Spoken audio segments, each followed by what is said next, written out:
The pressure of the deep was a constant, a silent, crushing embrace that sought to reclaim us. Here, at the abyssal floor, thousands of meters beneath the sun's furthest memory, Hadal-7 clung to the seabed like a barnacle on a leviathan's hide. Its lights, a defiant constellation of artificial stars, carved out a small, improbable pocket of existence against the infinite, lightless ocean. I, Reid Seth, often found myself drawn to the main viewport, a curved pane of reinforced crystal that offered a communion with the void. It was not a view of nothingness, as some might assume, but a tapestry of profound, indifferent black, occasionally bisected by the bioluminescent trails of unseen creatures, fleeting specters in a realm beyond human comprehension. My role, Xenobotanist, felt almost a misnomer in this place. There were no familiar greens or growing things here, only the strange, chemosynthetic ecosystems that thrived on vents, alien gardens nurtured by the Earth's own inner fires. Yet, my search extended beyond even these wonders, into the truly unknown. The hum of the station was a lullaby, a mechanical heartbeat against the immensity. It vibrated through the deck plating, a low thrum that became part of one's very being. Days bled into weeks, marked only by the shifting duty rosters and the muted glow of my monitors. The isolation was a current, pulling at the edges of my sanity, but my focus remained absolute. The trench, vast and ancient, held secrets, and I was convinced one of them lay just beyond the reach of our standard probes. This cycle, my watch took me through the narrow corridors connecting the living quarters to the specialized sensor arrays, culminating in the radio observatory. It was a compact, heavily shielded compartment, a quiet sanctuary where the station's most sensitive instruments listened to the deep. The air conditioning unit here wheezed a little louder, a mechanical breath against the metallic tang in the air. I nodded to the technician, a quiet woman with eyes that seemed to hold the weight of the ocean, as I passed. He was hunched over a console, her fingers dancing across a holographic display, adjusting gain levels for the long-range acoustic sensors. I settled into my own terminal, the cool metal of the console a familiar anchor. My current project involved cross-referencing seismic data with the faint, broadband electromagnetic emissions detected by the observatory's deep-field resonators. We were mapping the subtle movements of the trench floor, searching for patterns that deviated from known tectonic shifts, trying to pinpoint any unusual energy signatures. The screens before me displayed undulating graphs, a symphony of natural noise, the groans of shifting plates, the distant rumble of hydrothermal vents, the faint clicks of unseen fauna. Then, a flicker. It was almost imperceptible at first, a single pixel of aberrant color on a spectrum analyzer that had been running a baseline sweep for the past 72 hours. My brow furrowed. I leaned closer, my fingers hovering over the controls. The technician glanced over, sensing my shift in focus. "Something," she murmured, her voice a low current in the quiet chamber. "Possibly," I replied, my voice tighter than I intended. "A harmonic spike. Extremely faint. Off-band." I isolated the signal, rerouting the data stream to a dedicated processor. The waveform began to resolve itself, not as the jagged, chaotic signature of geological stress, nor the organic irregularity of deep-sea life. This was different. It was too clean, too precise, a slow, deep resonance that pulsed with an almost unnatural regularity. It wasn't loud, not yet, but its presence on the screen was a stark anomaly, a singular, persistent tone against the vast, discordant hum of the trench. It was as if something was breathing, deep within the bedrock, a slow, deliberate exhalation. My mind raced, cycling through every known geophysical phenomenon, every obscure biological signature. None fit. The frequency was too low to be biological, too stable to be tectonic. It hummed, a silent chord struck within the Earth itself, picked up by the very sensitive arrays of the radio observatory, a sound that should not exist. I magnified the trace, watching its unwavering amplitude. My internal clock, usually a precise instrument of scientific discipline, stuttered. My determination, usually a source of unwavering strength, now felt like a fragile shield against a creeping apprehension. This wasn't just a blip. This was a signature. A signature of what, I couldn't yet say, but the sheer impossibility of its presence, its perfect, alien rhythm, resonated with a profound, unsettling truth. The deep was not merely silent, it was listening. And now, perhaps, it was beginning to speak. The vast, crushing indifference of the ocean suddenly felt less empty, more watchful. I stared at the pulsing line on the screen, a solitary heartbeat in a realm of stone and water, and felt the first tremor of something far more profound than mere scientific discovery. This was an invitation, perhaps, or a warning, from a place beyond the known. The waveform, which had begun to resolve itself, not as the jagged, chaotic signature of geological stress, nor the organic irregularity of deep sea life, now completed its slow, deep resonance that pulsed. It was a thrum, not merely an auditory vibration, but a physical one, vibrating through the console, up my arms, and into my very chest. The dedicated processor in the radio observatory whirred, its cooling fans struggling against the heat of the unprecedented data load. My fingers, steady despite the insistent hum, danced over the holographic interface, isolating the anomaly, stripping away the ocean's ambient noise until only that singular, impossible frequency remained. Reid, what in the abyssal depths are you doing? The voice of the chief engineer, rough with fatigue, cut through the quiet hum of the room. He stood framed in the doorway, his silhouette stark against the muted emergency lighting of the corridor. The lead geophysicist just reported a major energy spike from Sector Gamma 9. You rerouted the primary sensor array, didn't you? I didn't look away from the shimmering waveform on the main screen. Precisely. Because the primary array was picking up something that defied every known parameter. My voice was calm, a stark contrast to the agitated energy thrumming beneath my skin. It's not geological. It's not biological. It's too ordered. The chief engineer sighed, stepping fully into the radio observatory, his heavy boots clanking on the grated floor. He ran a hand over his close-cropped hair, his eyes, usually sharp with mechanical precision, now narrowed with suspicion. Ordered? Reid, we're at the bottom of the world. Order here is usually a precursor to collapse. He peered at the screen, his brow furrowing. That's not a natural signature. It looks like a perfectly sustained tone. It is, I confirmed, a strange elation mixing with a prickle of unease. And it's emanating from an uncharted trench we designated the Void, just beyond the planned expansion zone. I've cross-referenced with the long-range sonar. The signal is coherent, directional. It's not a fluke. The lead geophysicist arrived then, her expression a mix of professional curiosity and exasperated concern. Reid, the power fluctuations are affecting the thruster systems.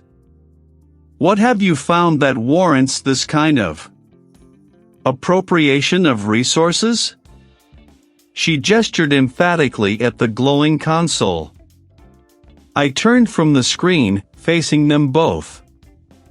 I believe I've found the source of the resonance, and it's colossal. The sonar returns are difficult to interpret. The sheer scale is unprecedented. And the geometry. I trailed off, searching for the right words. It's not reflecting sound waves in any way I've ever seen. It's almost as if the sonar pulses are bending around it, or through it, then returning distorted. The lead geophysicist moved to the adjacent console, her fingers flying across the input panel. She pulled up the raw sonar data. Her eyes widening as the three-dimensional rendering began to take shape on her screen. What emerged from the murky digital depths was not a rock formation, nor a volcanic vent, nor the skeletal remains of some titanic leviathan. Its surfaces were smooth, featureless, yet they seemed to shimmer with an inner light that defied the logic of the digital rendering. But it was its form that truly unsettled. Angles met at points that seemed to defy Euclidean geometry, planes shifted and folded in ways that contradicted the very definition of three-dimensional space. One moment, I perceived a towering spire, the next, an impossible cube with more than 6 sides, its edges converging into points that shouldn't exist. It was a visual paradox, a structure that demanded my brain reinterpret reality just to see it. I've provisionally named it the obelisk, I stated, the name feeling inadequate for the profound wrongness it represented. And its resonance is still active. Reid, have you seen the pressure readings in that trench? No submersible we have is rated for that depth, not safely. And this thing. It's not natural. Nothing that looks like that should exist. Exactly, I countered, my determination hardening. That's why we must see it. This isn't just a geological anomaly. This is a discovery that redefines our understanding of everything. We are scientists, aren't we? We go where the data leads. I had already initiated the launch sequence for the Deep Survey submersible, the autonomous drone designed for extreme environments. The screens around us flickered, displaying the drone's status, preparing for descent. A tremor, subtle yet distinct, ran through the station. It wasn't mechanical, it felt deeper, a reverberation from the very ocean around us. The chief engineer looked up, his eyes meeting mine. That wasn't the thrusters. The lead geophysicist, still staring at the impossible geometry on her screen, murmured, "The resonance. It's intensifying." I felt it too, a growing pressure in my skull, a faint ringing in my ears that wasn't just the hum of the observatory. This wasn't merely a signal, it was a presence. And it was drawing us in. My scientific curiosity, once pure, now felt intertwined with a profound, almost primal sense of obligation. I had to know what it was. It was a dull ache, a persistent companion since our last descent, a phantom counterpoint to the deep-sea thrum that was the Hadal-7's constant lullaby. I found myself drawn back to the radio observatory, a cavernous space of muted displays and the quiet, focused hum of machinery. The air, usually crisp and sterile, felt heavy, as if saturated with an unspoken question. I sat before the primary console, the screen alive with the erratic waveforms of the signal. It was still there, the resonant frequency, a signature etched into the very fabric of the ocean's silence. The lead engineer, a man whose hands bore the permanent grease of his trade, leaned over my shoulder, his breath a warm gust against my ear. "Still nothing on the visual, Reid," he murmured, his voice a low rumble. Just that thing at the bottom. No heat signature, no discernible energy output beyond the frequency itself. It's like looking at a shadow that casts its own light. It's not just the signal, I replied, my gaze fixed on the pulsing green line. The station's systems. I've noticed minor fluctuations. Power surges, a few tripped breakers in the hydroponics bay. I didn't mention the faint, almost imperceptible ringing that had become a constant presence in my inner ear, a sound that seemed to shift with the signal's amplitude. As if on cue, a bank of overhead lights in the observatory flickered, a stuttering pulse of artificial dawn before settling back into their steady glow. The engineer straightened, a frown deepening the lines on his brow. Odd. Diagnostics show everything nominal. Maybe a microsurge from the primary reactor. We're pushing the limits with the deeper probes.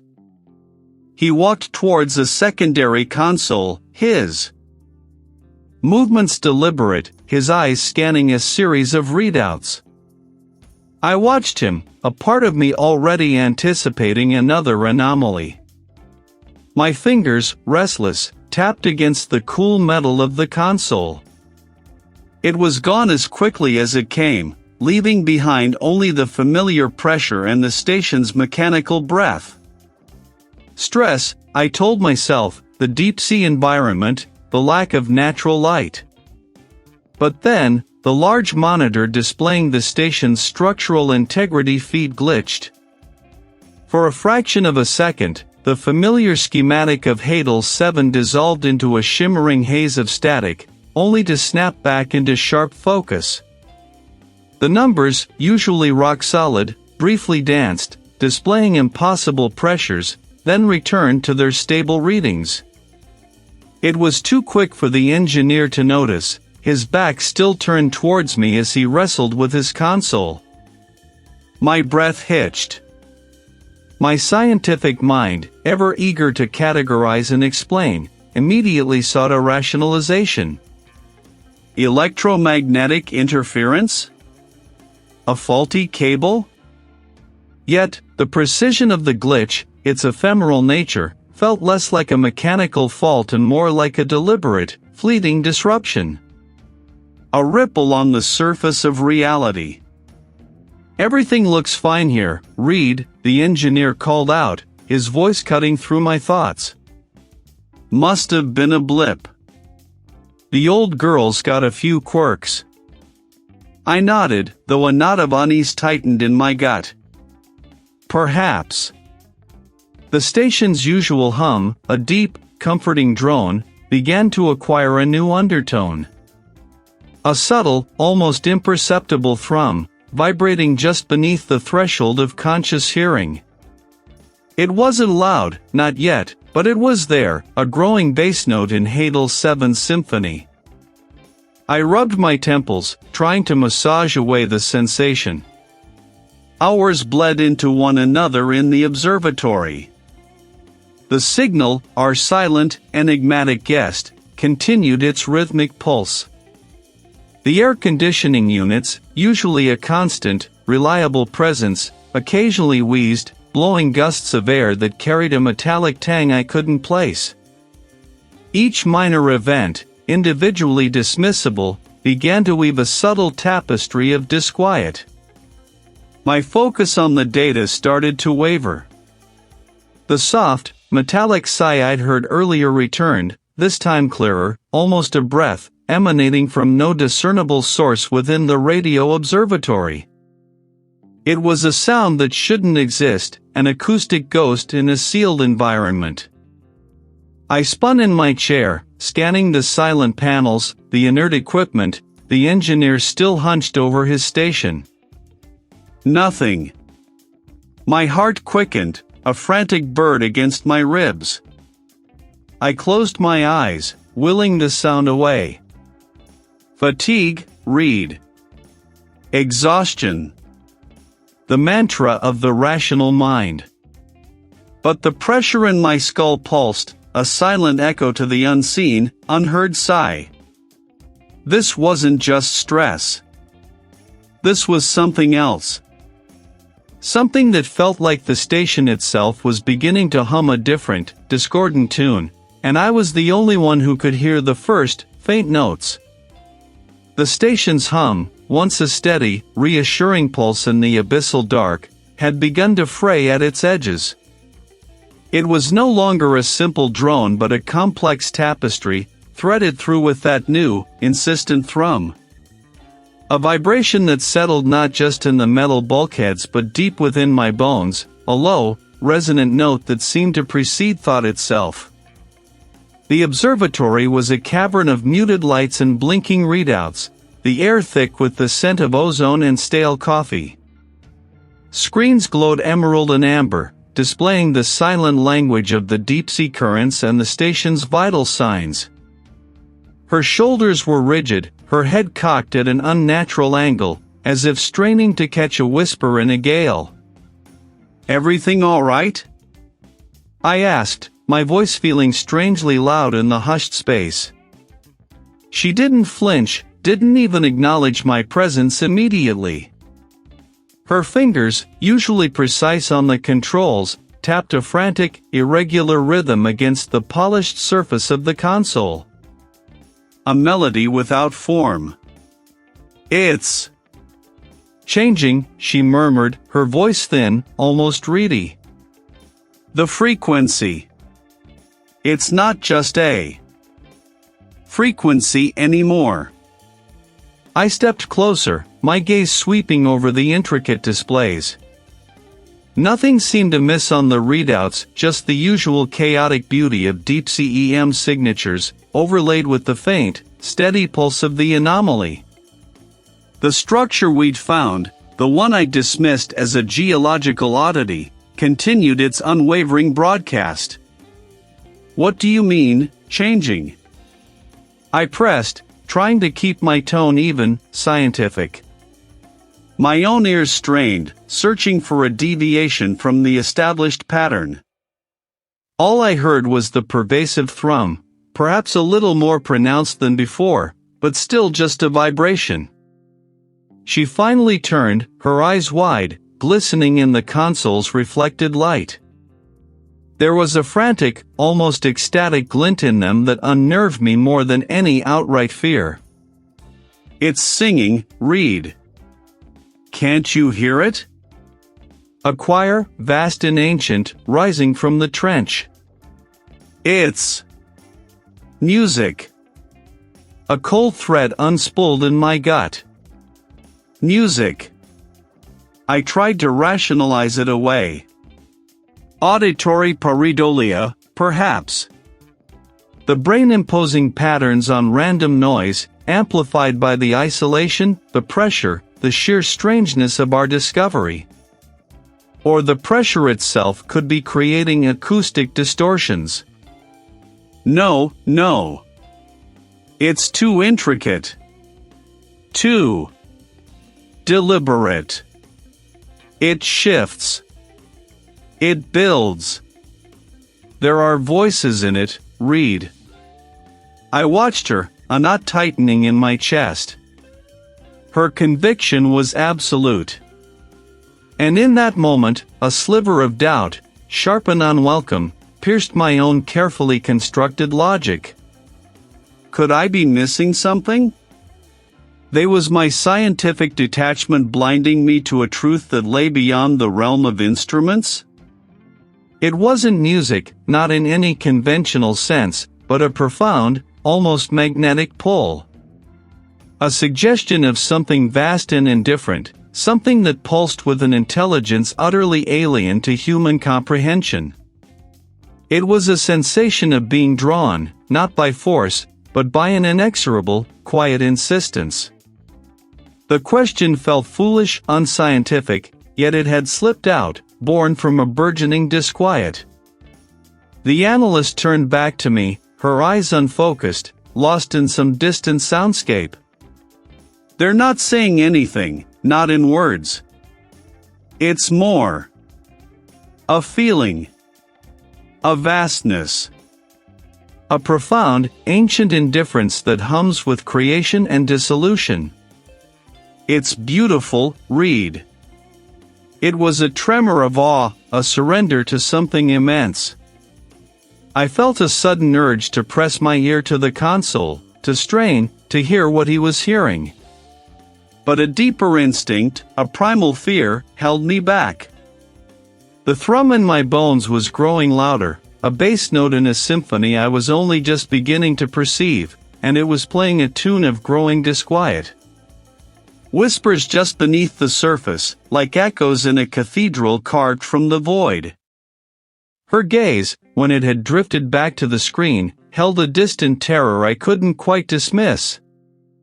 My mind, however, refused the quietude I craved. It replayed the colleague's unnerving certainty, the way her fingers had twitched as if reaching for something that wasn't there. I needed to know what it was, before it fully unspooled us all. Sleep, when it finally claimed me, was not a bomb. It was a descent into something else entirely. I found myself standing on a plane that was not a plane, beneath a sky that was not a sky, yet it was undeniably there. Shapes coalesced in the periphery, vast and silent, not quite structures, not quite beings, but presences.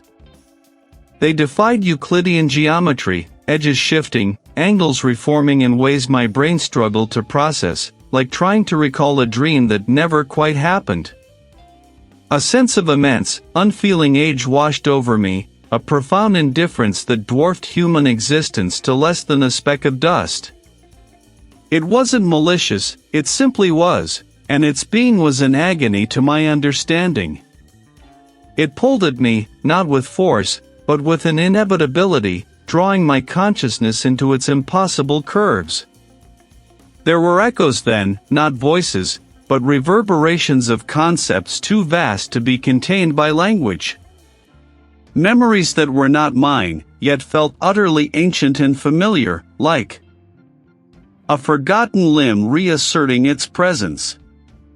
They spoke of depths beyond depths, of time stretched thin and then snapped, of patterns that formed and dissolved across eons. It was the universe looking back, empty and vast, and finding me utterly insignificant. I woke gasping, tangled in my sheets, the cool, recycled air of my cabin feeling like fire in my lungs. The room, usually a familiar rectangle of steel and polished composites, seemed to waver at its edges, the corners blurring into something less distinct. I sat upright, heart hammering against my ribs, convinced for a moment that the dream had not entirely released me. The next day, the disorientation lingered. I moved through the station like a phantom, my colleagues' faces seeming a shade paler, their movements a fraction slower. The light in the common areas felt too bright, then too dim, flickering imperceptibly. My steps led me, almost unconsciously, to the radio observatory. The console glowed with a soft, persistent light, displaying an array of static and faint, garbled signals from the surface. The air in the observatory felt heavy, charged with an unspoken tension, as if the very frequencies it monitored were stretched taut. I sat before the main display, staring at the lines of data, searching for some anomaly, some pattern that might explain the burgeoning chaos within my own mind. The low hum of the equipment intensified, vibrating through the chair, up my spine. Then, it happened again. Not a full dream, but an echo, a fragment searing itself onto my waking vision. The impossible geometries flickered across the radio observatory's display, overlaying the mundane data streams. For a split second, the vast, indifferent presence of my dream pressed in on me, not from outside, but from within the very hum of the machinery, from the static on the screen. The feeling of ancient, non-human memory was overwhelming, a deluge of pre-existence. I clutched the edge of the console, knuckles white. The spectral geometries vanished as quickly as they appeared, leaving behind only the familiar, meaningless static. But the feeling remained, a profound, unsettling certainty that something vast and ancient was not merely observed, but was now observing me. They were seeping inward, finding purchase in the fertile ground of my own subconscious. The line between what was real and what was merely a dream, a memory from an impossible past, began to fray. I was no longer just studying the anomaly, I was becoming part of its intricate, deliberate architecture. The primary comms channel, usually a clear conduit to the surface, now sputtered with an unsettling irregularity. Static, like 1,000 tiny needles, pricked at the edges of the infrequent bursts of signal. Repeat, Hadal-7 to surface command. Each word felt swallowed by the vast, indifferent ocean pressing against our hull. It was a cruel mockery of connection, a phantom limb aching with the memory of touch. My jaw tightened. This wasn't just interference, it was an active degradation, a slow, deliberate strangulation of our lifeline. The structure's resonant frequency, I suspected, was not merely a curiosity but a shroud, weaving itself around our perception, around our reality. I spent hours, a desperate sentinel in the radio observatory, chasing ghosts of signals. Each minute that bled into the next without a stable connection deepened the chasm between us and the world above. Then, with a final, shuddering gasp, the last faint flicker of data died. The colossal indifference of the universe, a concept I'd only ever considered academically, now pressed in on me with the physical force of the deep. I saw the lead engineer in the common area, hunched over a diagnostics tablet, but when I approached, he merely grunted, refusing to meet my gaze, his shoulders tense. Food rations, once freely accessible, now saw lingering glances, a subtle accounting of who took what. Trust, a delicate mechanism, was corroding, piece by agonizing piece. I'd seen her in the bioluminescence lab, muttering to herself, tracing patterns on the observation tank's glass with a trembling finger, as if trying to decipher an invisible script. Her paranoia had metastasized, consuming her reason. She'd begun hoarding nutrient paste and water pouches in her personal quarters, convinced that they were trying to starve her out. One cycle later, I found her near the main airlock, her face contorted, a heavy wrench clutched in her hand. Her breath hitched in ragged gasps, her pupils dilated to black pools. "You know, don't you, Reid?" she hissed, her voice a raw rasp. "You're part of it. Part of their plan. Her eyes, wild and unfocused, burned into mine. "You want to let it in, don't you? It's a song, Reid. A siren's call, and you're conducting the orchestra." She lunged, not at me, but at the console, the wrench swinging in a wide, desperate arc. I reacted instinctively, shoving her arm aside just as the metal clanged against the reinforced casing, leaving a deep gouge but sparing the delicate controls of the very mind. The wrench, a dark arc against the emergency lights, whistled past my ear, scraping against the bulkhead with a shriek of tortured metal. My colleague, her face a mask of contorted fury, lunged again. I didn't think, I reacted. A desperate shove, a tangle of limbs, and she stumbled, her head cracking against the reinforced plastic of the airlock console.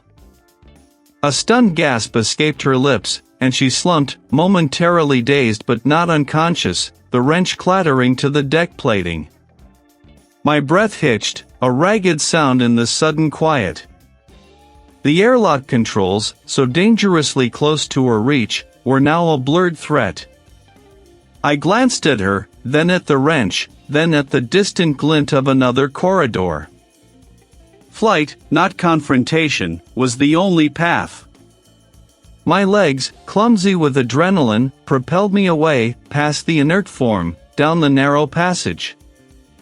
I didn't stop until my lungs burned, until the airlock bay was a distant memory. My refuge was a junction of maintenance tunnels, a place of dull pipes and flickering service lights. I leaned against a cold bulkhead, gasping, the metallic tang of fear thick on my tongue. My eyes scanned the familiar junction, a place I'd navigated 1,000 times. There, to my left, was the conduit leading to the life support systems. Straight ahead, the access to the central hydroponics. And to my right, a new passage. My brow furrowed. Had I simply never noticed it? Impossible. This section was as ingrained in my memory as my own reflection. A prickle of unease snaked up my spine. I pushed off the wall, my hand instinctively reaching for the utility light on my belt. Its beam cut through the manufactured twilight, probing the unfamiliar recess. I stepped closer, my boots echoing too loudly. My mind struggled, trying to reconcile this alien geometry with the station's known blueprint. Perhaps a recent modification? No, I would have been notified. I had the blueprints etched into my memory. I shook my head, a desperate attempt to clear the fog. I turned, forcing myself to ignore the impossible corridor, and chose the path that should lead towards the radio observatory. Resonating. The journey became a disorienting maze. The reflection was warped, like an image seen through rippling water, yet utterly static.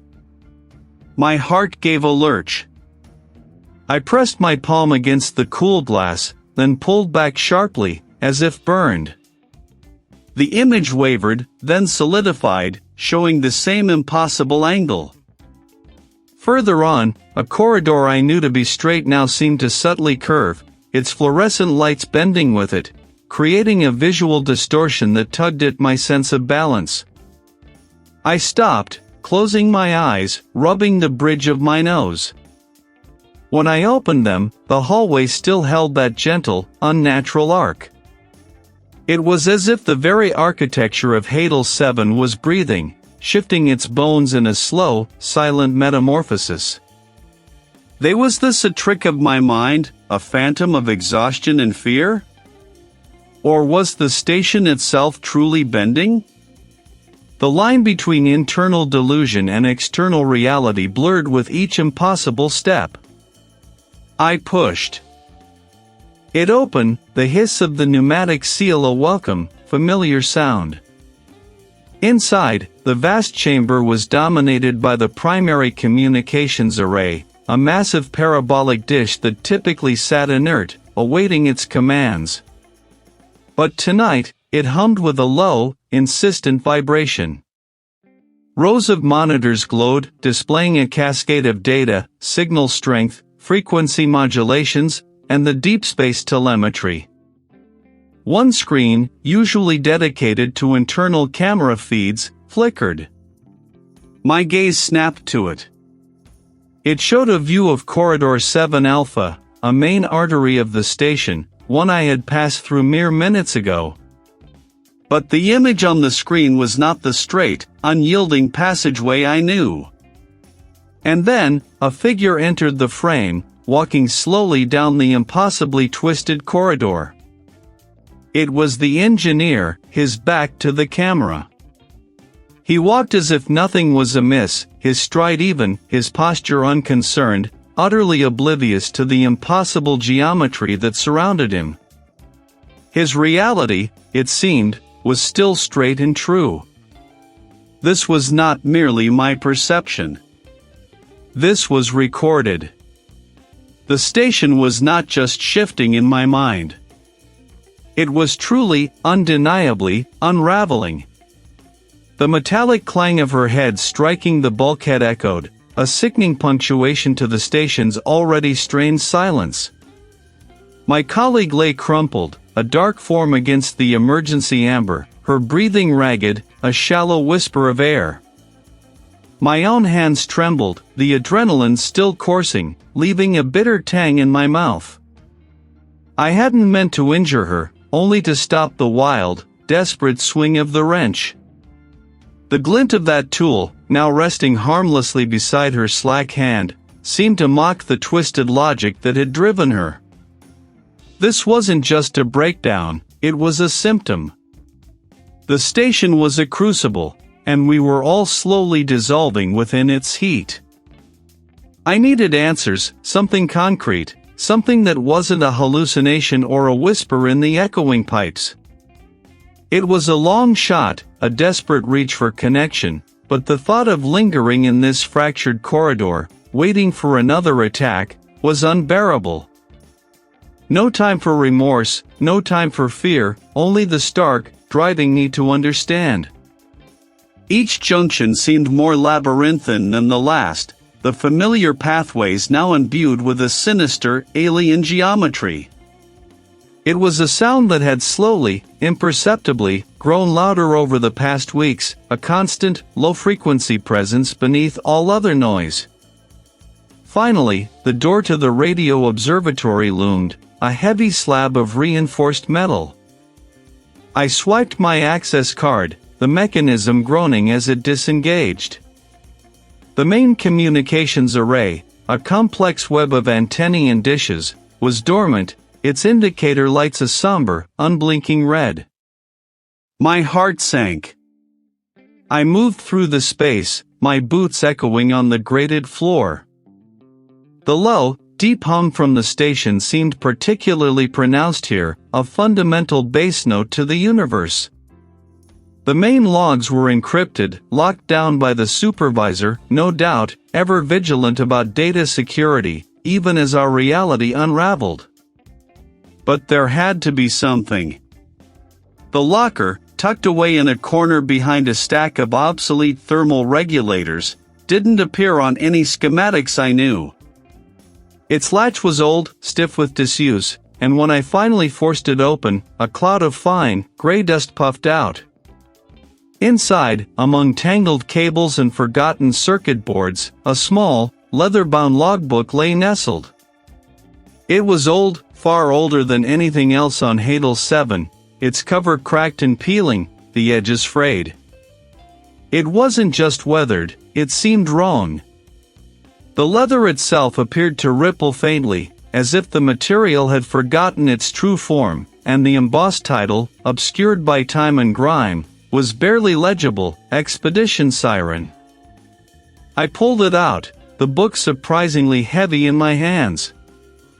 Its pages, thick and yellowed, were not merely aged, they were actively decaying, the paper fibers themselves appearing to twist and knot, like miniature, petrified roots. The ink, a deep, faded black, bled into the distorted paper, forming strange, organic patterns that sometimes obscured the writing entirely. My fingers, strangely numb, traced the first legible entry. The date was archaic, predating Hadal-7's commissioning by decades. The handwriting, initially precise, quickly devolved into a frantic scrawl. Day 17, anomalous resonance detected. Geological survey suggests no known terrestrial source. Depth, beyond recorded charts. My breath caught. An anomalous resonance. It was too close, too similar to the deep hum that now permeated our existence. I flipped forward, my gaze skipping over smudged, unreadable passages. Day 34, the hum. It's inside the hull now. The crew complain of vivid dreams. The supervisor dismisses it as pressure-induced stress. I remembered my own teeth, the strange ache that had begun weeks ago. The book felt impossibly heavy now, a leaden weight of foreboding. Day 58, They are arguing again. The navigator saw shapes in the water. The engineer believes the comms are being jammed by something not of this world. Madness, perhaps, but the hum is louder. It sings to me now, a deep, silent song. The words blurred, the ink seeming to writhe on the page. I squinted, trying to discern the meaning through the corruption. The pages were no longer just discolored, they were stained with what looked like dried ichor, a rust-red substance that had seeped from the paper itself, forming grotesque, fractal patterns. Day 71, the supervisor locked the main comms. Says we are compromised, but by what? The hum. It is a presence. It wants something. It reveals the truth of things. The indifference. The indifference. It wasn't malevolence, but something far more terrifying. The last few pages were almost entirely illegible, a chaotic tapestry of bleeding ink and warped paper. Yet, fragments of words screamed from the page, like ghosts caught in a dying echo, not alone. Never alone. Consumed. The deep. Gone. And then, one final, clear line, scrawled with desperate force, the ink still vibrant against the decaying page, as if written only moments ago, it remembers. And it is waiting. My hands tightened on the corrupted logbook, the leather feeling like desiccated skin. This wasn't just a record, it was a testament, a warning etched in madness. Expedition Siren. An unrecorded mission, its crew vanished, swallowed by the deep, by the same ancient resonance we had awakened. And we, like them, were utterly, tragically, alone. Expedition Siren. The name echoed, a phantom bell tolling from the abyss. The horror of it was not just the loss, but the insidious, mirroring truth, we were following their spectral wake. My own sanity, a thin membrane, stretched taut over an abyss of understanding. I needed to trace the source, to understand the frequency that had devoured them, that was now devouring us. The radio observatory was the only place. It was not the quiet of efficiency, but the heavy hush of absence, of minds withdrawn. The air, usually crisp, carried a faint, metallic tang, like old blood or ozone. I passed the observation deck, its massive viewport, usually a window into the inky black, was now obscured by a strange, crystalline growth that pulsed with a faint, internal luminescence. It looked like frozen, alien tears. Near the access way to the radio observatory, I found the navigation officer. He stood rigid, facing a blank wall, his hands pressed flat against the cold metal. His eyes, usually sharp and calculating, were wide and unfocused, fixed on something I couldn't see. His lips moved, a barely audible mumble. The currents. They sing. A geometry of hunger. I reached out, my hand hovering, but he flinched away with a sudden, animalistic jerk, his head snapping towards me. He pointed a trembling finger past my shoulder, though nothing was there.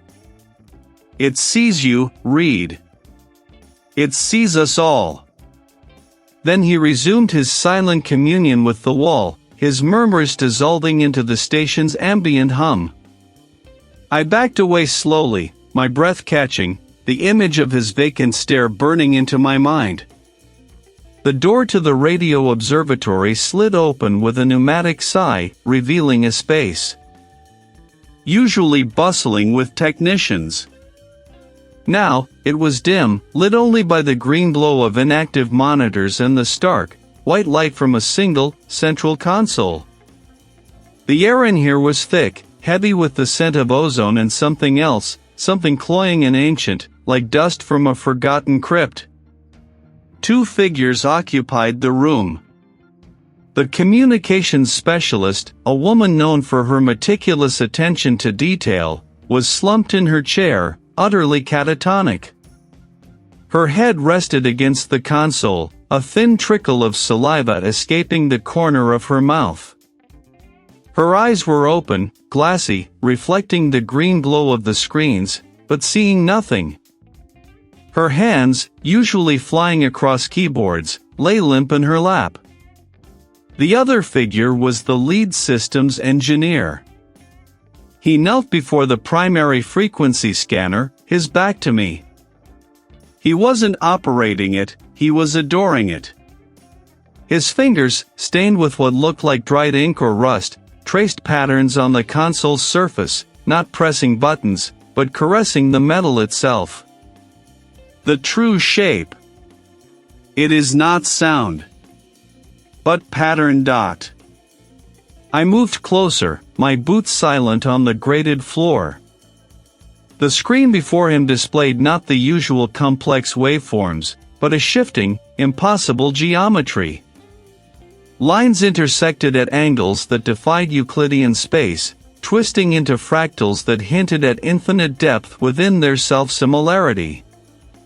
He didn't startle. They held a disturbing clarity, a fanatic's conviction. I am listening, Reid Seth. Truly listening. They only heard the noise. They never understood the song. He gestured to the screen, his hand trembling slightly. The siren. It was never a sound. It was an instruction. A key. He then pointed to a small, isolated screen in the corner, usually reserved for long-range deep space signals. It glowed with a faint, almost imperceptible pulse. They were not alphanumeric, nor any known script. They were complex, almost organic, like intricate biological structures viewed under a microscope, yet undeniably artificial. They transcribed the first verses. But they were weak. They broke. They didn't understand the gift.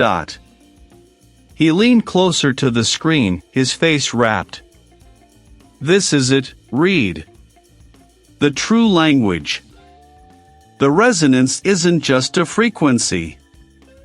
It's an encoding. A blueprint for being. My gaze snapped to the symbols on the small screen. Something about their structure, their layered complexity, gnawed me. It was an instinct, not a logical deduction. They weren't just symbols. They were alive in their complexity, subtly shifting, reforming. Then, a flicker. Within the intricate pattern on the screen, for a fleeting instant, I saw it. Not a direct image, but an echo, a spectral outline. A shape. It was the same impossible geometry, the same non-Euclidean angles I'd seen depicted in the corrupted logbook from Expedition Siren. It was a fragment of the obelisk, rendered in pure information, pulsing with a silent, terrible invitation. The engineer chuckled, a dry, rasping sound. They tried to shut it out. But the truth. It is contagious, Reid. It spreads. He turned back to his ritualistic tracing, his eyes fixed on the impossible geometry. The siren wasn't a warning.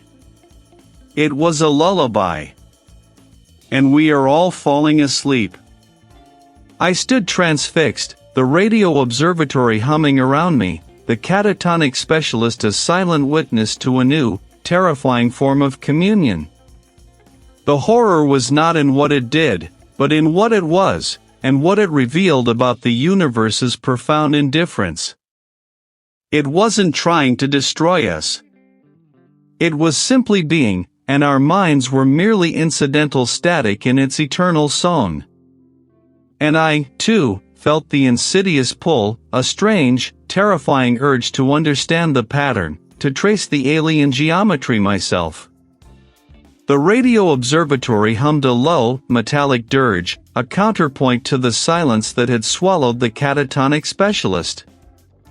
I stood transfixed before the console, the pulsing symbols on the screen no longer mere data points, but a profound. It was as if the universe had whispered a secret, and the very act of hearing it threatened to unravel the sutures of my sanity. I was being watched. Not by the unmoving form slumped in the chair beside me, nor by any human eye. This was a gaze that transcended walls, that ignored the material and plunged directly into the core of my awareness.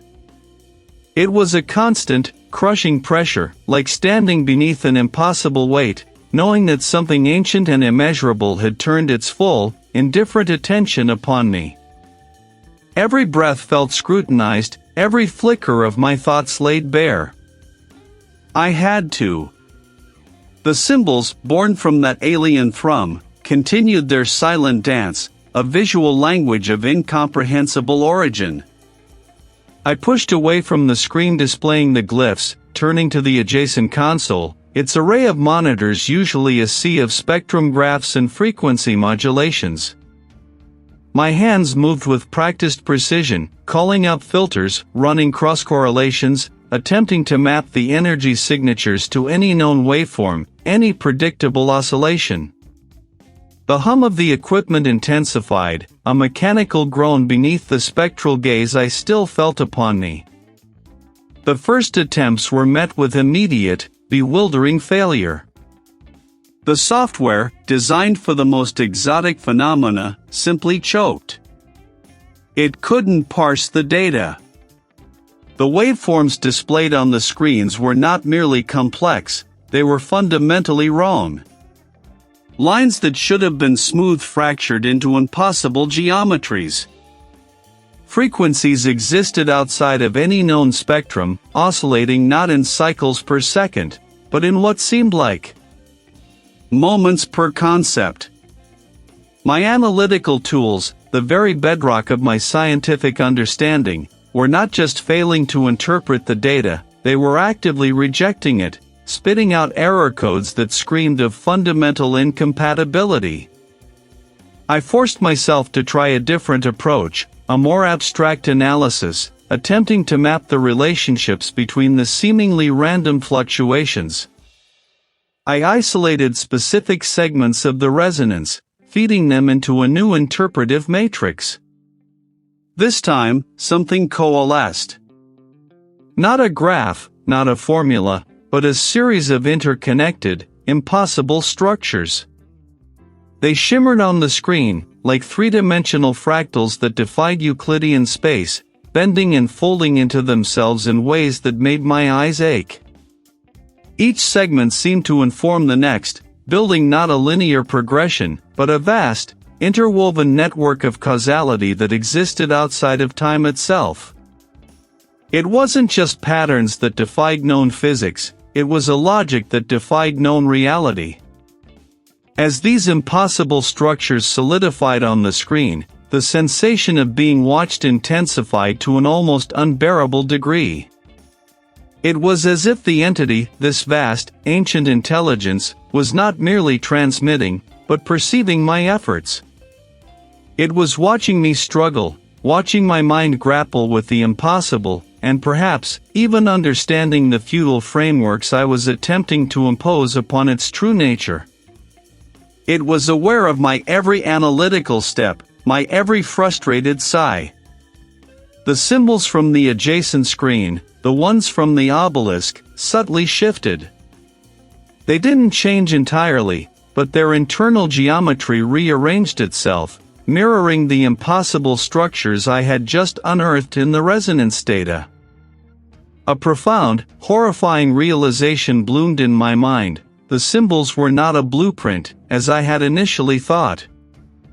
They were a language, and I was merely a child attempting to read a cosmic epic, utterly unaware of the story's true scope, or its true author. The entity wasn't just observing, it was learning how I learned, adapting its presentation, its very essence, to my limited perception, all while revealing patterns that mocked the very foundations of my existence. I couldn't complete the thought, my mind recoiling from the precipice of understanding. The specialist, slumped in their chair, had seen too much, understood too keenly, and now only a vacant stare remained. A specific memory, a park bench, the scent of petrichor after a summer rain. It was there, a ghost of an image, but the details. They were dissolving. The color of the bench, the species of tree overhead, the face of the person I might have been with. Gone. A blank canvas where a vibrant scene should have been. I ran a hand over my stubbled jaw, the rough texture a grounding sensation. Reid Seth. The name felt heavy, a label I wore but no longer inhabited with certainty. Who was Reid Seth before this descent?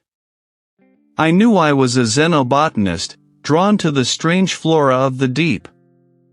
But beyond the professional, the personal details, the anecdotes that stitched a life together, they were fraying. The color of the front door? A pale blue, I thought. Or was it green? The number of steps to the porch? 2 or 3? The face of my mother, etched in every photograph, now seemed indistinct. Her eyes, her smile, the particular tilt of her head when she listened intently. They were becoming archetypes, not specific, cherished memories. A wave of nausea washed over me, a sickening lurch as if the very ground beneath me had shifted. This wasn't just forgetting, it was an erasure, a deliberate sandblasting of my inner landscape. They were not just data. It was a siren's call, not of sound, but of a profound, resonant frequency that vibrated in my bones. My legs moved before my conscious mind issued the command. A step, then another, away from the specialist, away from the console's terrifying truth, and towards the stairwell leading deeper. My first published paper, the taste of my favorite coffee, the way the light caught the dust motes in my old apartment. Each thought was a desperate grapple. The tendrils of the obelisk's influence were stronger, smoother, pulling me with an insidious grace. No, I muttered, the word thin and reedy in the quiet hum of the station. My voice sounded alien, unfamiliar. I won't. But my feet continued their inexorable march. My will, once a solid bastion, felt porous, permeable.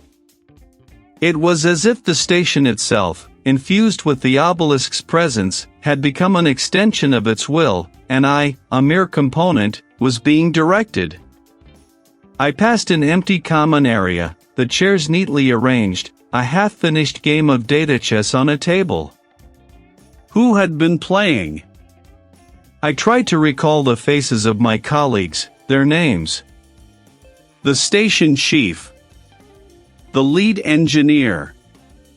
The communications officer. Their roles were clear, their functions defined. But their faces, their individual quirks, their laughter, their frustrations, these vivid colors were draining into a monochrome blur.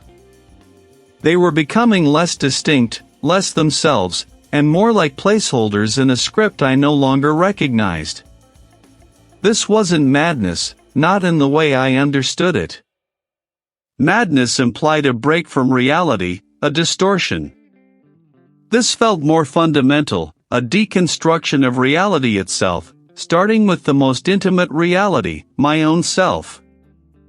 The obelisk wasn't just affecting perception, it was dissolving identity, rendering each of us into a less defined, more malleable form, perhaps preparing us for what?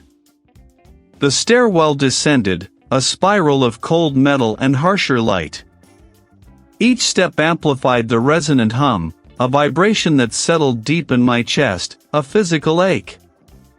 I remembered the purpose of my descent, the scientific curiosity that had driven me here. But the memory was thin, brittle. The air grew heavy, thick with the unnameable scent of the deep, mingled with something else, a metallic tang, a hint of ozone, and something ancient, like dust from a star that had died before light was born. The deeper I went, the more pronounced the pull, the more insistent the internal resonance. I was a puppet, my strings being tightened by an invisible hand, drawing me closer to the source of this profound erosion. They was the Reid Seth who had first descended into the Hadal-7 still here? Or had he, too, become another faded memory, another detail lost to the relentless, silent unraveling? I didn't know. The question itself felt like a foreign object in my mind, a query from a self that was rapidly becoming an echo. All I knew was the irresistible current, pulling me into the heart of the station, into the presence of the obelisk. The horrifying compulsion was not merely to observe it, but to merge with it, to become another indistinct thread in its vast, indifferent tapestry. Yet, the recoil was a mere tremor against an inexorable current. They whispered of a truth so fundamental, so indifferent, that my sanity shivered on its fragile axis. The last communications engineer had retreated into a corner of the mess hall, meticulously polishing a spoon, oblivious to the world. The chief scientist, last I saw him, was tracing patterns on the bulkheads with his own blood, muttering equations that twisted into blasphemous poetry. I was, by some cruel twist, the last observer, and the symbols on the screen had chosen me. They weren't a call for help, nor a warning. They were an invitation. A pull, deep in the marrow of my bones, that transcended reason, overriding every instinct for self-preservation. I had to go. Not to understand, for understanding was a luxury I could no longer afford, but to witness. Each step was a commitment, a deeper plunge into the inevitable. The air, usually thick with the metallic tang of recycled oxygen and ozone, now carried a faint, sweet decay, like forgotten flowers in a sealed room. I passed the sealed chambers, the empty labs, the silent, inert equipment. No one to stop me, no one to question, no one left to even care. The sub-bay was a cavernous maw, dimly lit by emergency strobes. My designated mini-sub, the Nautilus 4, sat tethered, a squat, utilitarian pot of steel and reinforced glass. Its yellow hull, usually vibrant, appeared sickly in the pallid light. I ran a hand over its cool, smooth surface, feeling the latent power of its thrusters, the resilience of its frame. This would be my vessel into the unknown, my coffin into the profound. I climbed into the pilot's seat, the familiar controls arrayed before me. The air in the cockpit was stale, recycled, but it felt like the last breath of a world I was leaving behind. Pressure integrity, nominal. Power systems, green. Life support, stable. Navigation, calibrated. My hands, surprisingly steady, engaged the release clamps. A hydraulic hiss, a groan from the station structure, and then the Nautilus 4 was free. The station, Hadal-7, receded behind me, its lights dwindling to a distant constellation. The descent was an exercise in pure sensory deprivation. The sub's exterior lights cut a narrow cone through the black, illuminating only motes of plankton, phantom-like in their brief appearance. The pressure readout on the console climbed steadily, an unforgiving metric of my increasing isolation. 10,000 meters, 11, 12. The sub creaked, groaned, a symphony of stress and resilience. My own breath hitched in my throat, a ragged counterpoint to the sub's metallic lament. Then, the first distortion. Not a visual anomaly, but a temporal shift. The digital clock on the console, usually a precise, relentless march, began to stutter, its numbers blurring, then jumping erratically. Seconds stretched into eternities, then snapped back, compressing minutes into blinks. My own pulse seemed to mimic it, skipping beats, then racing in a frantic drum. I gripped the controls, knuckles white. This wasn't a malfunction. This was it. The light from my viewport began to waver, not dimming, but shifting in hue. Blues bled into impossible greens, then into shades of violet that vibrated with an unseen energy. My internal monologue, usually a fortress of reason, began to unravel. Thoughts became fragmented, images flashed unbidden, the specialist's vacant stare, the chief scientist's blood-scrawled walls, the pulsing symbols in the radio observatory. The sonar, a reliable guide, began to scream. Not a steady ping, but a chorus of dissonant frequencies, each note a blade against my eardrums. The screen, usually a map of the trench floor, showed impossible geometries, shifting patterns that defied Euclidean space. Lines that should have been straight bent into graceful, terrifying curves. Distances became meaningless. I was no longer descending, I was plunging into a realm where the very laws of physics were suggestions, not absolutes. Then I saw it. Or rather, felt it. A presence, not just ahead, but everywhere. The obelisk. It wasn't a structure that merely existed in reality, it was a structure that was reality, an anchor point for something utterly, profoundly alien. It wasn't solid, not liquid, not gas. It was a contradiction, a paradox made manifest. Its surface rippled with shifting light, not reflected, but emanating from within, a silent, resonant hum that vibrated through the hull, through my seat, through my very bones. My mind shattered. Not in a sudden explosion, but in a slow, agonizing dissolution. The boundaries of myself, my identity, my perceptions, they all dissolved like sugar in water. It became an embrace. The obelisk wasn't a discovery, it was a mirror. And in its impossible surface, I saw not a reflection of myself, but a reflection of nothingness, of the profound, terrifying indifference that underpinned all existence. I was no longer Reid. I was merely a conduit, a vessel for a realization too vast, too ancient for the fragile confines of human consciousness. The controls slipped from my grasp.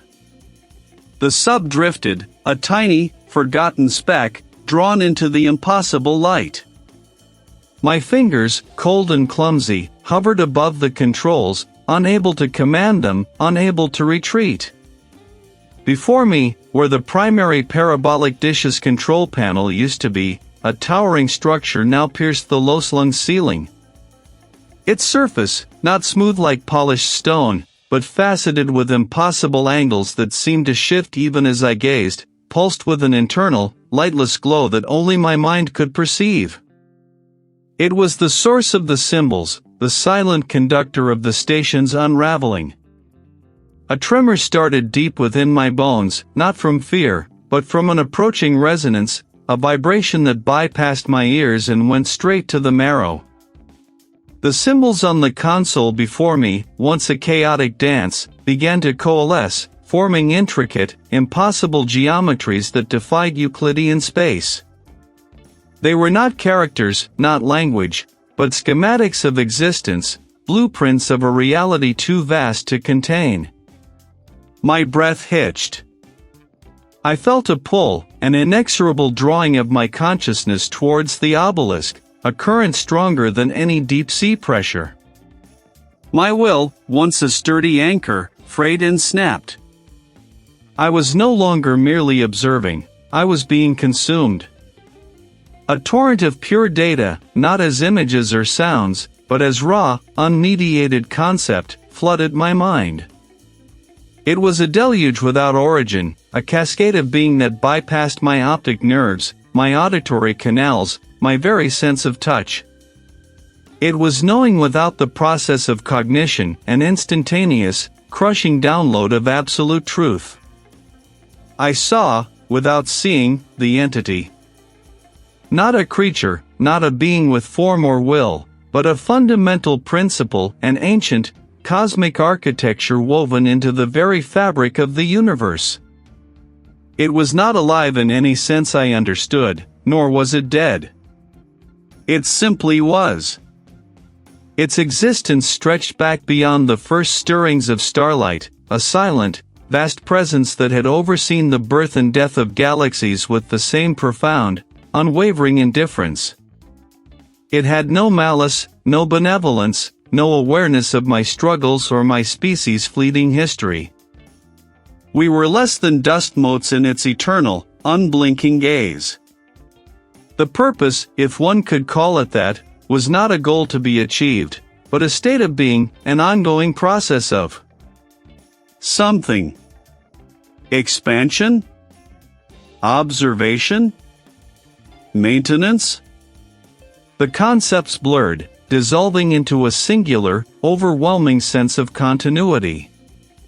It was the deep-sea current of the cosmos, moving without friction, without effort, simply being the current. My consciousness fractured under the weight. Memories of my childhood, of my research, of the faces of my colleagues, all dissolved into meaningless patterns, like sandcastles washed away by an indifferent tide. The grand narratives we constructed, the religions, the sciences, the very concept of self, were revealed as intricate, fragile delusions spun in the brief, flickering interval of our existence.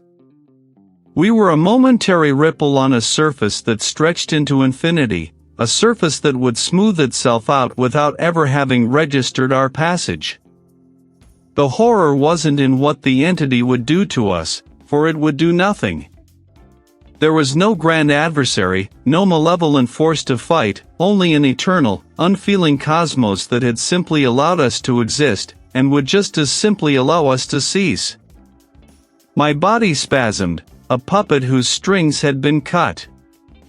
I collapsed against the console, the cold metal a fleeting anchor in the swirling chaos of my shattered mind.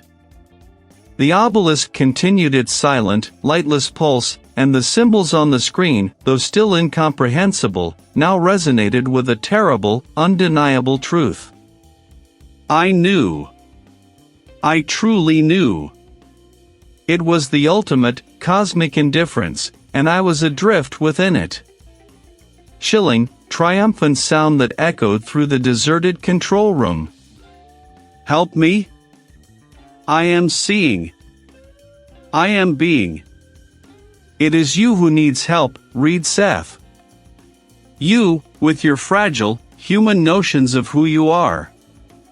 Her words struck me with the force of a physical blow. The obelisk wasn't merely driving us mad, it was dismantling us, stripping away the very concept of individual identity, revealing the terrifying truth of the universe's profound indifference. We were not distinct beings, but fleeting patterns in an eternal, cosmic dance, and the obelisk was merely showing us the choreography. The chief biologist's struggles weakened, her resistance collapsing into sobs.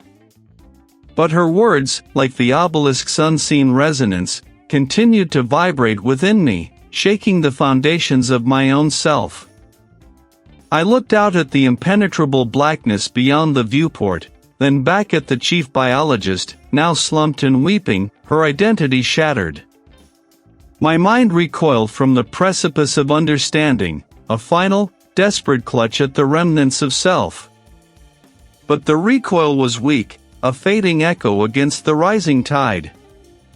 The symbol shimmered, pulsed, not on the screen alone, but behind my eyes, etched onto the very fabric of my perception. They were not a language to be read, but a truth to be absorbed. A truth that hollowed out the core of my being, leaving behind an exquisite, terrifying emptiness. The determination I felt was no longer my own. My hands, once trembling, now moved with an unnatural grace, hovering above the console's controls. The radio observatory itself seemed to breathe with me, the metallic groan of its structure deepening, resonating with the frequency I now carried within my bones. The air grew thick, not with pressure, but with an unspoken density, a presence that pressed in from every angle, not hostile, but simply there. It was the weight of an ocean that had decided to become air, to exist everywhere at once. My gaze drifted to the specialist, slumped in his chair, eyes wide and unseeing. He was merely a husk, an abandoned vessel. I felt no pity, no horror, only a quiet recognition of a journey completed. His mind, unable to contain the vastness, had simply shattered. Mine, however, was not shattering. It was dissolving, like salt in an endless sea, becoming part of the sea itself. And in that dissolution, I understood. The structure in the trench, the source of the resonant frequency, was not an object. It was a wound. A tear in the fabric of existence, not made by force, but by a sheer, unfathomable indifference. It wasn't alien in the sense of other planet, it was alien in the sense of other dimension, a fundamental constant of the universe that simply was, and we, in our frantic, ephemeral consciousness, had merely brushed against its edge.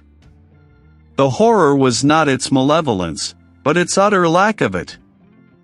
It did not hate, it did not love, it merely existed, and its existence was a slow, inevitable unraveling of everything we perceived as real. My fingers, no longer mine, settled upon the console. Not on any specific button, but across the entire surface. Tracing the invisible lines of energy that pulsed beneath the cold metal. The terminal displayed no data, no warnings, no coordinates. Only a single, vast, shimmering image, the structure, unfathomable, timeless, now filling the entire view, no longer distant, but impossibly close. It was not a visual feed, it was a direct communion. A profound silence descended, not the absence of sound, but the presence of an absolute stillness that swallowed all noise, all thought.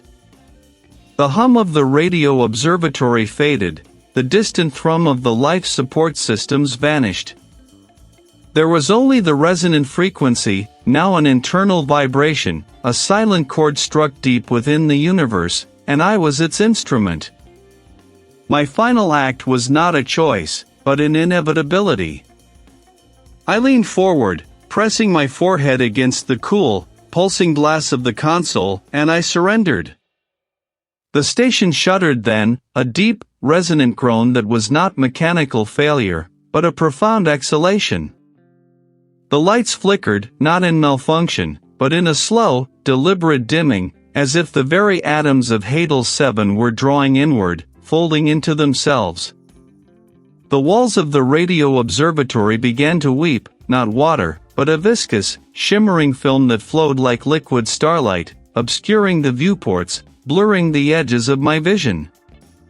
I felt the deep's embrace, not as a crush, but as an absorption. The Hadal-7 was not consumed by pressure, it was simply invited inward, into the vast, indifferent maw of what lay beyond. My own consciousness, stretched thin, then thinner still, became one with the station, one with the shimmering film, one with the boundless, unmoving presence that had always been there, waiting. The last thing I perceived was the infinite, shimmering blue of the console, the silent, pulsing image of the structure filling my entire awareness. full of indifference, full of eternity. The universe remained vast and indifferent, bearing a new, permanent scar where a research station once was, and where a mind, once named Reid, had finally, beautifully, dissolved.